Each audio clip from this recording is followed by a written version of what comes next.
Téléspectateurs de la RTVC, bonsoir et bienvenue à cette nouvelle édition du journal. Un seul titre à la une de l'actualité cette semaine.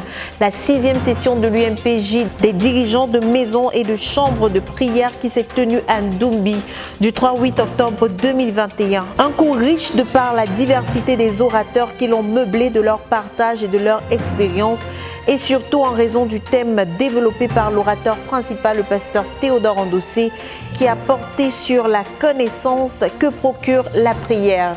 Voilà, c'est tout pour le menu. Tout de suite, le journal.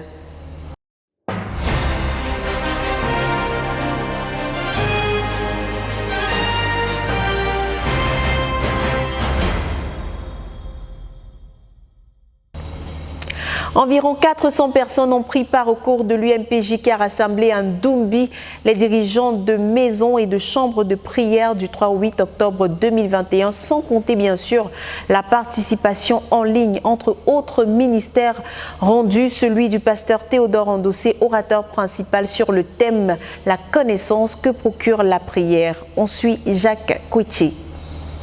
Les dirigeants des chambres de prière et les futurs dirigeants des chambres de prière ont tenu leur 6e cours de l'Université mondiale de prière et de jeûne du 3 au 8 octobre 2021 à Ndoumbi. Ils étaient au total 375 étudiants qui sont venus de 18 provinces spirituelles de la nation et aussi de 8 autres nations. Ce programme a été diffusé en direct sur AVC Online et l'on a enregistré 4808 auditeurs uniques de 123 nations. Ce cours sur la prière a été riche en partage d'expériences spirituelles. La sœur Céline Bidja d'abord a livré son témoignage de la conversion, son appel à intercéder pour le frère Zach en tant qu'auteur chrétien. La sœur Esther Konan aussi a exposé l'histoire de sa rencontre avec le père fondateur de la communauté missionnaire chrétienne internationale. Elle a poursuivi aussi avec l'organisation, la gestion des chambres de prière en tant que dirigeante du centre de prière et de jeûne pour la conquête du monde, dans le but de célébrer l'Éternel, de montrer comment Dieu a agi dans la vie de ses serviteurs. Davantage de témoignages ont été donnés. Une autre activité marquante de ce programme a été la lecture du livre « Le chemin de la prière victorieuse », lequel a été entièrement lu en atelier par tous les étudiants. L'orateur principal de ce programme était le frère Théodore Andossé et le thème de son message, la connaissance que procure la prière. À partir de Ésaïe chapitre 37, versets 9 à 29, l'orateur a expliqué que le roi dans ce passage était en train de prier et Ésaïe a eu la connaissance par rapport à cette prière car il était le dirigeant de ceux qui priaient au sujet de la muraille de Jérusalem. Pour avoir donc été à prier pour Jérusalem, il a eu la connaissance qui pouvait apporter la paix pour Jérusalem. Ainsi, il a poursuivi que dans l'évangile de Luc, chapitre 1, Anne la prophétesse avait été à prier pour Jérusalem. Et quand elle a vu l'enfant Jésus, elle a tout simplement dit « Voici le Christ ». Simeon, de son côté, avait aussi dit « Mes yeux ont vu le Messie ». Et le leader a demandé « D'où ont-ils eu cette connaissance ?» Ils avaient été à prier pendant des années et ils ont eu la connaissance spirituelle. Et avant de poursuivre, le leader a arrêté avec son auditoire que le fardeau que porte une maison de prière ou une chambre de prière est une école. Il a dit qu'il y a une connaissance qui provient de la prière. Le ministre de prière a un fardeau distinct qu'il porte dans son cœur.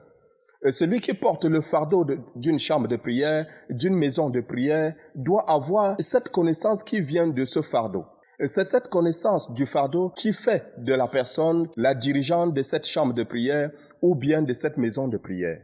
À partir de 1 Timothée chapitre 1, versets 12 à 14, le frère Théodore a dit que tout fardeau que nous recevons, tout ce qui vient du Saint-Esprit, vient du cœur de Dieu. La connaissance qui vient de ce pourquoi nous avons prié est une attestation divine de celui qui t'a appelé à porter ce fardeau. Quand Dieu donne un fardeau, ce fardeau éduque, il devient une école. David n'a-t-il pas dit « Dieu m'a donné la compréhension de tout le plan de ce gigantesque bâtiment. J'ai reçu ce plan par écrit, y compris le poids des clous et du bois. » Donc, a dit le frère Théodore, l'appel de Dieu est accompagné de la connaissance. Il a aussi dit que lorsque nous avons l'opportunité de parler avec le Dieu omniscient, le plus grand de l'univers, Dieu, Est-il vraiment possible de demeurer ignorant? Le frère Théodore a dit que la prière était moyen de grandir dans l'étendue et les détails de la connaissance. Il a soutenu par plusieurs autres passages des Écritures et plusieurs autres témoignages que la prière donne la connaissance de la personne de Dieu. La prière donne la connaissance de soi-même, la connaissance de son avenir, la connaissance des autres membres de l'Assemblée ou co-ouvriers. C'est dans la prière, a dit le frère Théodore, que nous avons la connaissance de la volonté de Dieu, des bonnes œuvres que Dieu a préparées d'avance pour que nous le pratiquons. La connaissance, la gloire de Dieu, la connaissance des voies de Dieu et de l'appel de Dieu. La prière est un moyen de connaître, a fini le frère Théodore. Le frère Théodore a fini par dire que la prière est un moyen de connaître. La prière apporte la connaissance de notre vision, la connaissance du frère Zach, de ce que Dieu exige de soi à la lumière de ce qu'il t'a appelé à porter. Voilà quelques facettes de la connaissance que procure la prière, exposée par le frère Théodore lors de cet enseignement. Le contenu audio du message est disponible sur Radio Voice of the Cross podcast. De Ndumbi pour la RTVC, Jacques Kweche. On suit avec notre reporter Jacques Kweche le rapport du 35e siège de prière de l'année tenu les 12 et 13 octobre 2021 par le Centre de prière et de jeûne pour la conquête du monde. Au programme louange, partage, témoignage et surtout focus sur la croisade de prière et de jeûne de 40 jours qui s'approche. La suite en images.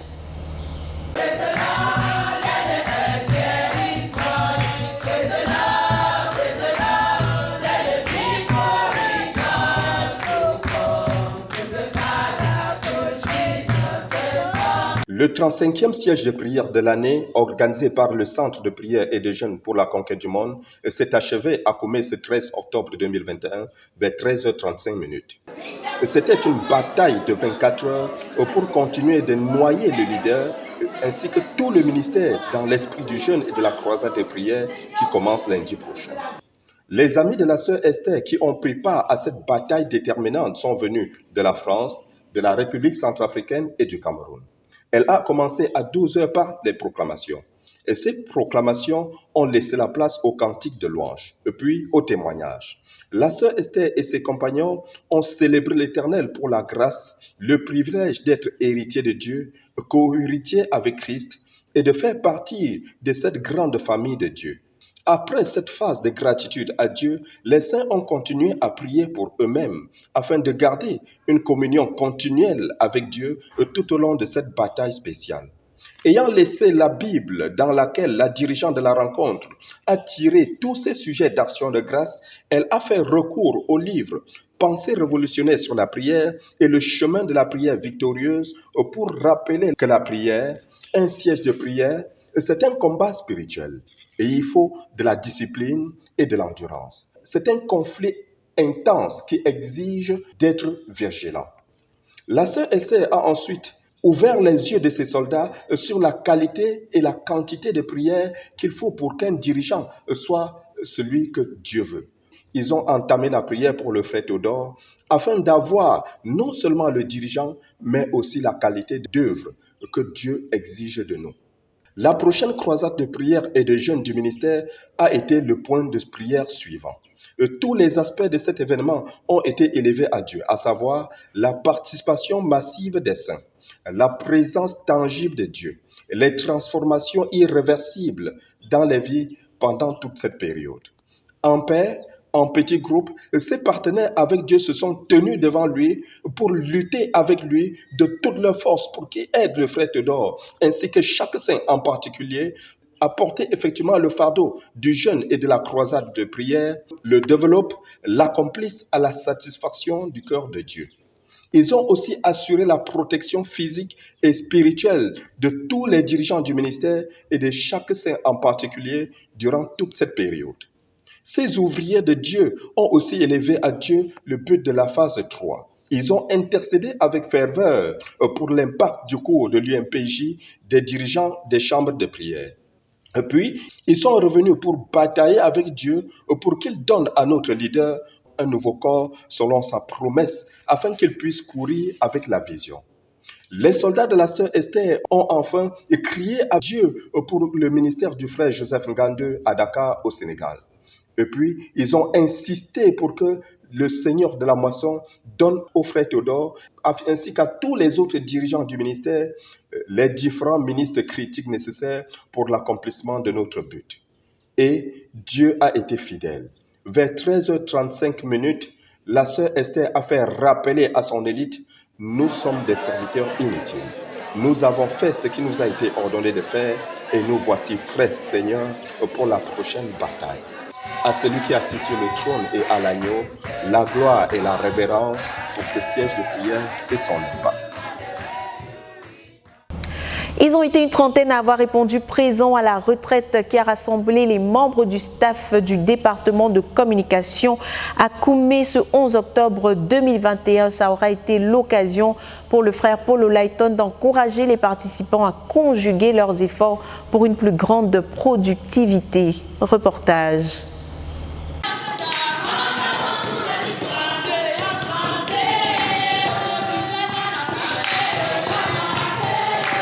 Elle s'est tenue à Koumé, quartier général de la CMCI, la retraite, qui a rassemblé les membres du staff du département de communication présents à la base ce samedi 9 octobre 2021. Objectif de la rencontre, rendre au Seigneur des actions de grâce pour le chemin parcouru à ce jour, faire le point sur les objectifs à se fixer pour le dernier trimestre de l'année 2021. Organiser le département de manière à avoir une équipe forte et productive et surtout avoir des moments de communion fraternelle tout en accueillant les nouveaux couvriers que le Seigneur a suscités. C'est donc à 8 heures précises que la réunion commence avec les quelques personnes déjà présentes. La rencontre est préparée dans la prière sous la direction du frère Paul Olaïton qui conduit les saints à prier entre autres pour que les objectifs de la rencontre soient atteints. S'en suivent des moments de louange et de danse devant celui qui fait toutes choses merveilleuses. C'est aussi l'occasion de rendre témoignage des miracles de provision, de transformation et bien d'autres. Des actions de grâce sont alors élevées au Seigneur pour sa main à l'œuvre au département et dans les vies des individus. Les participants prient ensuite pour le frère Théodore Endossé à la lumière du bulletin de prière rédigé pour la croisade de prière et de jeûne de 40 jours qui approche. À présent, c'est le moment de prendre le copieux petit déjeuner offert. La pause terminée, le frère Paul Olaïton, orateur principal de la rencontre, encourage chacun à prendre sa relation avec Dieu au sérieux, de manière à le servir à partir du débordement de cette relation. Puis il rappelle à la trentaine de participants le but du département de communication de notre ministère, celui de proclamer massivement l'évangile de notre Seigneur Jésus, dans la puissance du Saint-Esprit, en se servant de tous les outils modernes de communication. Pour appuyer son propos, il partage les extraits des révélations données par Dieu au frère Zach au sujet du département, tirés du volume de ses lèvres au sujet de notre ministère. C'est la raison pour laquelle le staff est invité à œuvrer pour produire le maximum de contenu possible. La répartition des tâches consiste à constituer des équipes dont la collaboration devrait assurer le bon fonctionnement du département. Il revient à chaque équipe de s'organiser de manière à clarifier la tâche de chaque membre impliqué. Après quelques requêtes élevées au Seigneur, la rencontre s'achève autour d'un délicieux repas. Puisse toute la gloire revenir au Seigneur pour cette retraite et son impact. À Yaoundé a eu lieu le 25 septembre 2021 la deuxième retraite du mouvement Jeunesse et Vie qui a rassemblé environ 420 jeunes et étudiants autour du thème de l'excellence académique. Retraite qui a porté ses fruits puisqu'on a enregistré des conversions, des enrôlements à la conquête des universités et la pénétration de nouvelles écoles. On suit Josué Moloula. C'était le samedi 25 septembre 2021 qu'a eu lieu dans l'un des gymnases de l'Institut national de la jeunesse et des sports à Yaoundé, la deuxième édition du séminaire sur l'excellence académique. La retraite qui était attendue de plusieurs a été soigneusement planifiée puisqu'au total, 12 commissions ont été mises sur pied, chacune responsable d'un aspect de la retraite afin de garantir son succès. Ainsi, malgré la forte pluie qui est tombée en matinée ce samedi-là, ils étaient environ 420 jeunes et étudiants venant de 6 universités, de 18 grandes écoles et de 16 lycées et collèges à se rendre au lieu de la rencontre qui a débuté dès 7 heures par l'accueil des invités en chansons et suivi de leur installation. Les invités ont par la suite été présentés par délégation.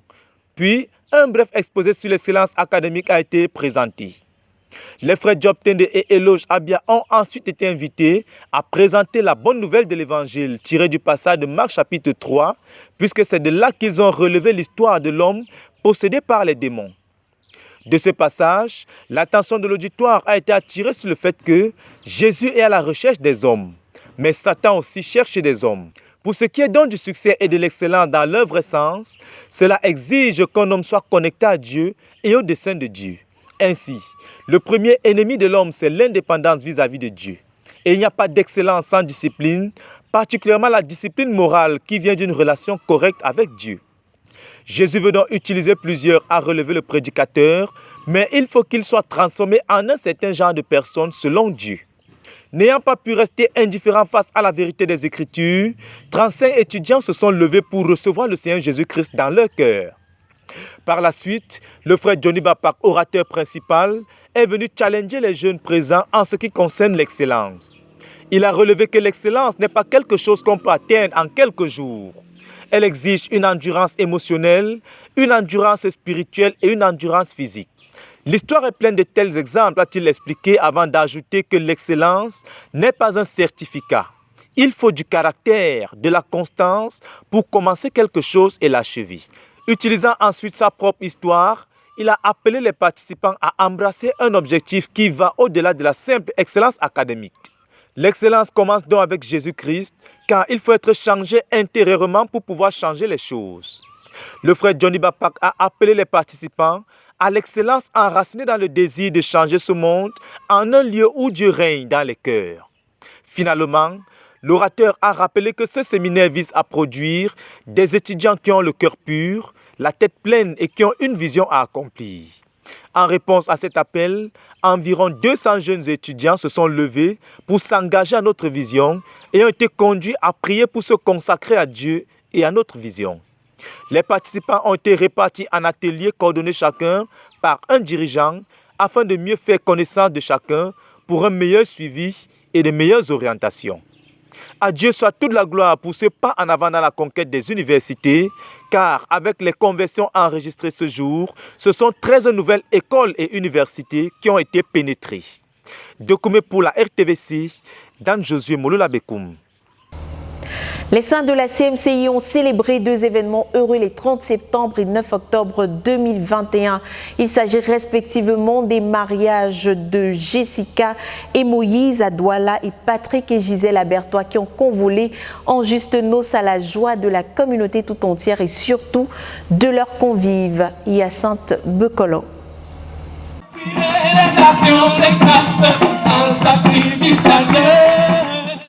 Samedi 9 octobre 2021, deux ouvriers du quartier général se sont dit oui pour la vie, à savoir Gisèle et Patrick. Ils se sont rendus dans la mairie de Bertois 1er en matinée pour signer l'acte de mariage et prendre des engagements devant l'officier d'état civil. Dans la soirée a eu lieu la bénédiction nuptiale, à la PSU de Bertois. C'est à 16h que le pasteur Ernest Billet a conduit l'auditoire dans les actions de grâce, la louange.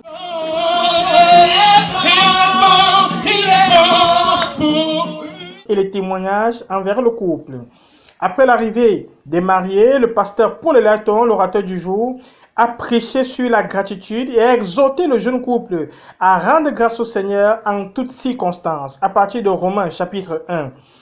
Ensuite, une violente pluie est tombée sur le ciel de la PSU et le frère Paul a continué son message sous la pluie et a achevé son message sous la pluie, exhortant le couple et l'auditoire à rendre grâce en toutes choses. Ensuite, les pasteurs présents ont béni le couple et ont été remis au frère Olivier Cana pour prendre soin d'eux. Gisèle et Patrick ont offert un repas aux invités après avoir reçu des cadeaux de leurs proches. Bref, la pluie n'a pas été un obstacle. Rendez grâce à l'Éternel en toutes choses, car c'est la volonté de Dieu à votre égard. Louez l'Éternel car il est bon, car sa miséricorde durera toujours.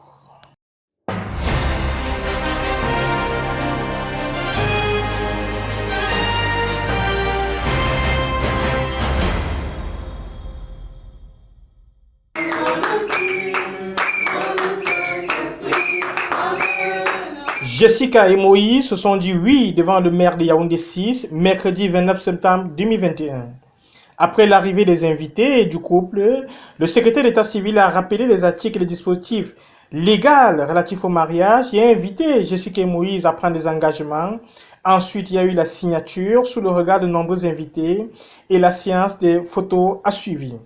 Après la cérémonie civile, le couple et quelques personnes ont pris la route pour Douala. En effet, le lendemain, jeudi 30 octobre, à partir de 16h, au centre chrétien de Ndoksimbi, a eu lieu la bénédiction à l'église. C'est à 17h que le jeune couple est entré dans la salle. Ensuite, le pasteur Joseph Ngande a prêché l'évangile et a conduit quelques personnes au Seigneur. Ensuite, il a exhorté les mariés sur les clés pour un mariage réussi. Si vous fondez votre union sur le roc qu'est Jésus, if you found your union on the rock, if you base your union on the rock, that is Jesus, les tempêtes pourraient venir. storms may come. Elles ne vous ébranleront pas. It will not shake you off. Les mariés ont lu leurs engagements respectifs. I've decided to take you as my wife, to love you, to take care of you, to cherish you. Mais avant de lire son engagement, la sœur Jessica a donné son témoignage de conversion, comment elle a donné son cœur au Seigneur Jésus-Christ et comment le Seigneur l'a béni avec un pasteur. Le mariage a été retransmis en ligne via l'application Facebook et l'application Zoom. Après la bénédiction par les pasteurs présents, la séance des photos, un repas succulent a permis aux invités de se restaurer dans la joie et dans la présence du Seigneur.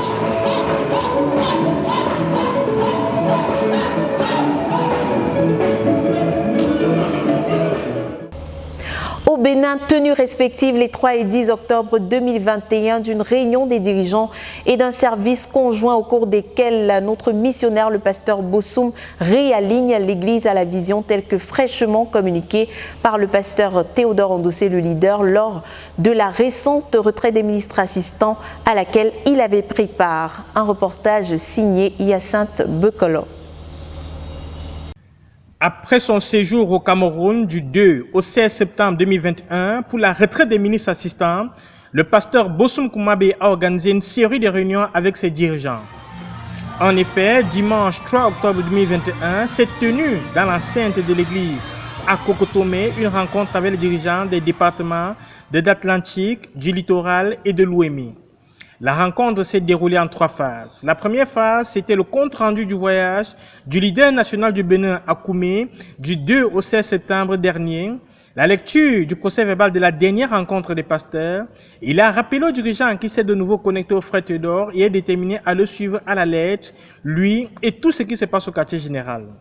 Le Bénin a décidé de fonctionner désormais en mode Koumé. Nous avons décidé maintenant de façon radicale et révolutionnaire de travailler avec le frère Théodore et de faire tout ce qu'il nous dira. La deuxième articulation de la réunion était l'état des lieux du ministère. Pour l'état des lieux, il a précisé que l'œuvre Bénin souffre d'un manque d'organisation. Il était impératif, et c'est la dernière articulation, de mettre en place un comité restreint ayant pour mission de former une commission chargée de réfléchir sur la refondation du ministère au Bénin et d'élaborer les textes irrélatifs. Le week-end suivant, notre missionnaire national au Bénin s'est rendu dans le département du Koufro pour le culte d'ensemble qu'il y a eu dimanche 10 octobre à Djakotomé. Le matin de ce service-là, le service conjoint a commencé par des prières, des actions de grâce et des louanges qui est monté au ciel comme un parfum de bonne odeur.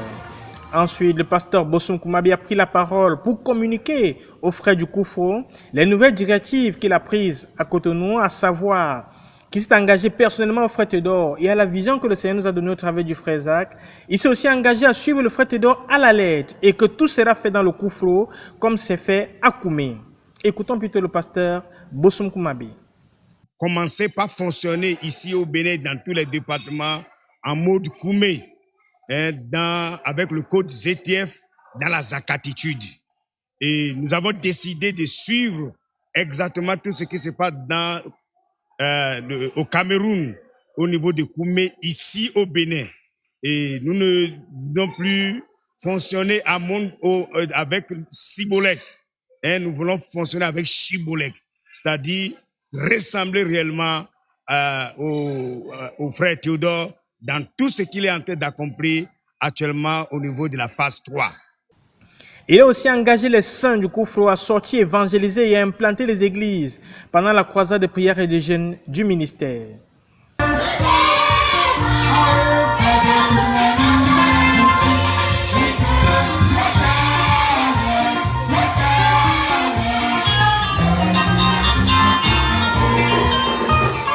Nous avons demandé que le reste des villages dans tout le Koufo, où nous n'avons pas encore la CMCI, les frères puissent maintenant aller dans ces villages pendant le jeûne de 40 jours et la croisade des prières. Parce que, comme je le faisais au temps du frère Zach, en ces moments-là où le leader international est en train de jeûner et de prier, avec tout le troupeau mondial, les portes sont souvent ouvertes et nous devons y rentrer. La transformation violente du pasteur Bossum Kumabe est l'un des gains de la retraite des assistants du ministère. Nous espérons que beaucoup d'autres dirigeants sont en train de mettre en pratique les résolutions que le Seigneur a mises dans leur cœur après la retraite des ministres assistants. Louez l'Éternel car il est bon, car sa miséricorde durera toujours. Yassine Bekolo, RTVC Koumi.